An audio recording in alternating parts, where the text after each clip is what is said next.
Hello, Society for Freshwater Science. I'm excited to present my talk today on wildfire effects on water quality at continental and global scales, a meta-analysis. My co-authors and I, including Simon Lin and Nandita Basu, want to thank you for attending our talk. I'll begin with a land acknowledgement that I live and work on the traditional territory of the Attawandaron, the Anishinaabe, and the Haudenosaunee peoples. The University of Waterloo is situated on the Haldeman Tract, the land promised to the Six Nations that include 10 kilometers on each side of the Grand River. So we often ask ourselves, how do wildfires impact water quality? We see dramatic images in post-fire landscapes showing these rapid or dramatic flash flooding events that can be carrying large amounts of sediments. These could be corresponding to mudslides as well, large amounts of erosions within these catchment basins. The waters draining these catchments in these dramatic events can have high water concentrations and fluxes of nutrients, sediment, and other suspended matter. But there are certainly long-term and drawn-out effects after fire. Here, this example from the Southern Rockies Watershed Project show a Rocky Mountain stream post-fire with significant algal growth along the stream bed. This is a result of the increased nutrient concentrations that have been documented in that stream. They've also, in the same system, documented increased sediment and suspended matter fluxes continuing for long after fire. Certainly other effects in the long term could be elevated flows, channel erosion, and altered channel sediment storage.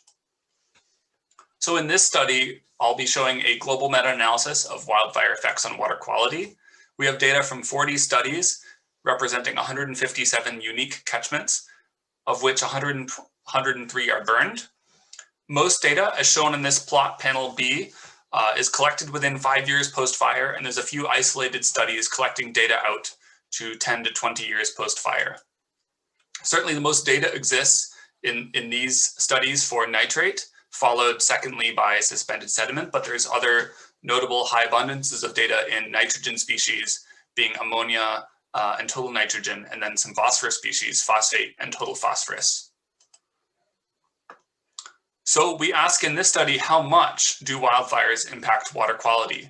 Here are some examples in my personal bias for changes in nitrate concentration time series. Here we have two sites from a study by Mast and Clow 2008, sharing a reference catchment, two different burned catchments. Here you have concentration of nitrate as milligrams N per liter. You have reference concentration with an average of around 0.02 milligram per liter, and burn catchment with a notably higher concentration. The two time series of both the burned and then the one reference catchment show strong seasonality in nitrate concentration.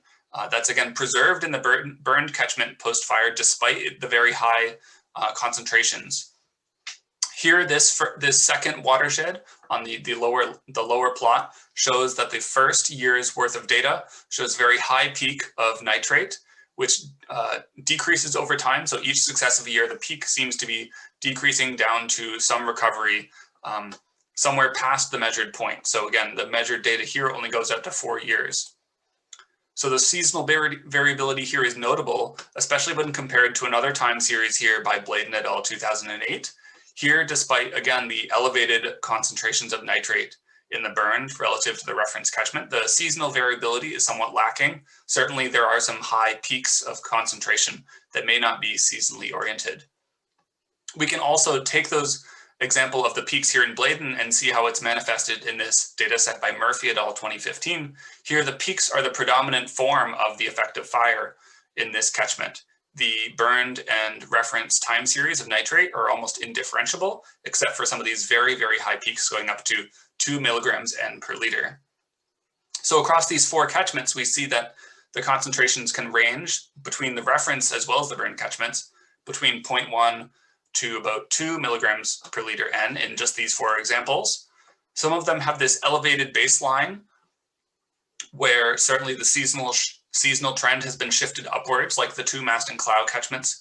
Others show dramatic peaks in concentration to a degree in the Mast and Clow sites as well as the Bladen and Murphy sites. What's interesting is all 4 sites in this case showed a 4-fold increase in average concentration. So I want to remember that today we'll be talking about some metrics, including a change ratio. The fold increase is an easy way to think about the change ratio. A 2-fold increase is a 200% or a 2 times increase in concentration. So we'll be characterizing change post-fire in that way primarily. Here again, we have in this example from Bladen, the average reference concentration of 0.02, increasing to about 0.09 milligrams N per liter. So that change ratio, being just the burn divided by the reference, is a value of 4. Here also the absolute change, the difference subtracted the reference from the burned, is about 0.07, an increase of 0.07 milligrams per liter. So now, having defined that change ratio, we'll look at data across all of the variable for nitrate, so across many, many sites. Here we see a high range of possible changes of nitrate post-fire. Notably, the extremes range from change ratios of 0.1 that would indicate a decrease or a 90% decrease in concentration, all the way to increases in the range of 100-fold. The median increase in this case is a value of about 1.4-fold. The interquartile range spans from about 1 to about 3. Note the log scale here. Notably, for other nitrogen species, we see a much smaller interquartile range for ammonia, dissolved organic nitrogen, total nitrogen. The medians are somewhat lower. Notably, the median for dissolved organic nitrogen is about 1, so equal distribution of increases or decreases in DON. Similarly, for DOC, the interquartile range spans the value of 1. They have relatively small median changes for the 2 dissolved organic components. We see much higher median increases, about 1.8-fold for total suspended solids, as well as total phosphorus. And again, a wide range for total suspended solids as well as phosphate. A wide range going again from about 0.1 up to maybe 30, closer to 100-fold increases.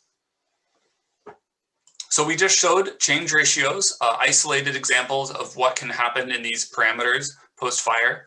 We also explored covariation between elemental cycles in burned watersheds. So where variables are co-measured, we examined their covariation. Nitrate and TN change ratios strongly covary. So in this example plot, we have the change ratios of nitrate on the x-axis and change ratio of TN on the y-axis. The points are relative notably here to this gray line, which is the 1-to-1 line. The points are notably below this line, indicating that the nitrate ratio, the nitrate change ratio, is larger in most cases than the TN change ratio. Another way to say that is that nitrate is increasing more than total nitrogen. And we're going to explore this idea in a moment. Here first, let's look at other data, other co-measured data. Here, the trend lines in blue indicate the p-value of a linear regression. So if it's a solid line, the p-value is less than 0.05. If it's dashed, it is not. The magnitude of these increases across many variables were strongly correlated. Here again, we just talked about TN to nitrate being correlated. There's other significant within element correlation. So TP and phosphate were strongly correlated. Here again, the gray line is 1-to-1, and these points for TP and phosphate indicate that phosphate is increasing to a greater degree than TP. There's also a significant among element correlation of change ratios. Unsurprisingly, total phosphorus was correlated to total suspended solids. That could be attributed to the sorbing properties of phosphorus on sediments. We also saw that DOC, dissolved organic carbon, was correlated in the change ratios to phosphate as well as nitrate. So as I said, there's another way to look at some of these covarying changes in these water quality parameters, and that would be to examine elemental stoichiometry before and after fire. So here we're showing change ratios plots, just like we saw a few slides ago.